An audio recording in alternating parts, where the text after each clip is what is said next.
Bismillah, dalam rangka ketaatan kepada Allah dan suami, ana memutuskan untuk mengundurkan diri dari PNS. Mohon nasihat supaya ana lebih yakin dan bisa istiqamah. Syukron. Bismillah, ana izin minum dulu.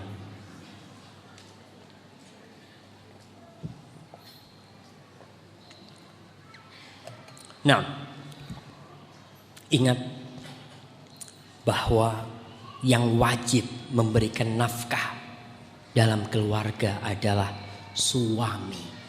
100% kewajiban memberi nafkah itu suami.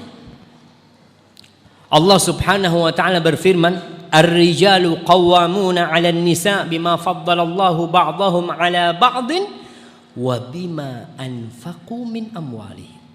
Tuh, pemimpin, suami jadi pemimpin itu karena karunia Allah dan karena dia memberikan nafkah. Jadi ketika seorang lelaki menikah, udah, kalau dulu yang ngasih nafkah bapak ibunya nih, sekarang suaminya yang wajib memberikan nafkah. Jadi ketika seorang istri sudah menikah, sudah. Kalau memang suaminya memberikan nafkah, bismillah, taati suaminya dan surga. Kita taat kepada, kita meninggalkan pekerjaan kita nih karena taat kepada suami. Suami tidak mau dan suami minta kepada istri agar mendidik anaknya. Bismillah, insya Allah Allah akan berkahi. Jangan berpikir, Ustaz, nanti saya kalau diceraikan suami nggak punya pekerjaan. Subhanallah, orang menikah jangan berpikir cerai. Terkadang orang tua itu nyuruh anaknya sekolah, nak kau harus sekolah tinggi nak, kau harus bekerja nak, nanti kalau diceraikan sama suamimu kau sudah punya pekerjaan. Kawin belum? Kawin belum sudah dipersiapkan untuk cerai. Di situ ketika seorang istri punya pekerjaan, biasanya lebih mudah pisah dengan suaminya. Karena dia mengatakan nggak apa-apa, anak bisa cari makan sendiri. Subhanallah jamaah, kehidupan rumah tangga ini saling melengkapi. Gak bisa suami jadi istri, istri gak bisa jadi suami. Maka tugasnya udah beda-beda.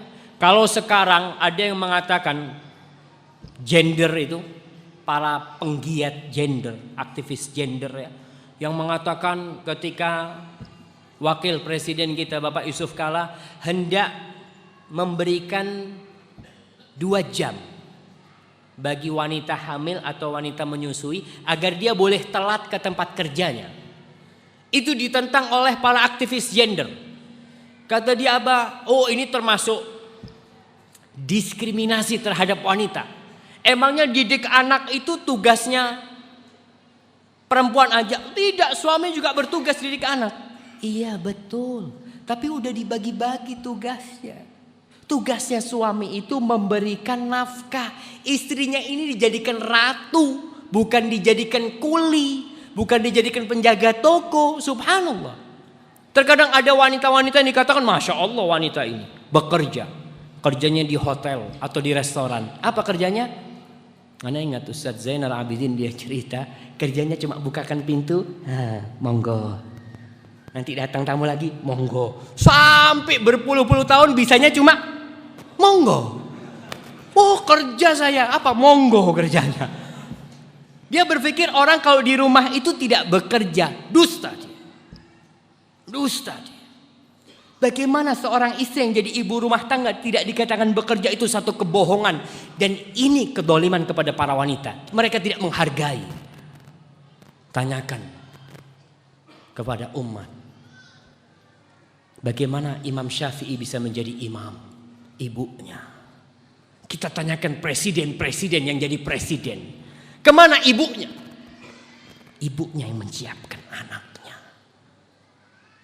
Jadi kembali kepada urusan mereka, wanita-wanita itu. Wanita itu kesian jamaah. Ketika dia harus bekerja di luar, pulang ke rumah masih harus ngurusin anaknya. Gak mungkin si suami nyusuin anaknya, gak mungkin. Perempuan kerja di luar jadi PNS ketika hamil, gak mungkin gantian sama suaminya. Mas, aku kesel mas. Iya, gantian hamilnya gak bisa. Maka di sini rahmat buat para wanita, tugas memberikan nafkah itu kepada suami. Wajib suami. Ketika suami tidak memberikan nafkah, nih si istri boleh minta cerai. ketika si suami tidak ngasih nafkah.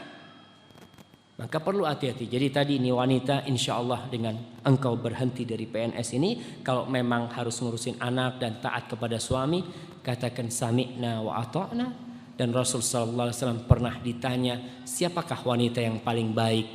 Kata beliau, allati idza nadarta ilaiha sarratka, yang kalau kau memandang dia sejuk hatimu. Baik karena kecantikannya, baik kecantikan asli atau kecantikan bukan palsu ya, dengan dia bersolek, berdandan ya, itu bikin suaminya senang dengan pakaian-pakaian yang indah. Wa idza amartaha ata'atka, kalau disuruh tuh perempuan taat.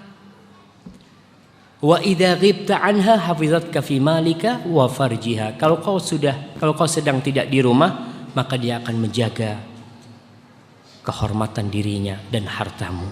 Itulah wanita yang paling baik jemaah. Dan insya Allah dunia ini jangan takut ya, rezeki Allah akan turun.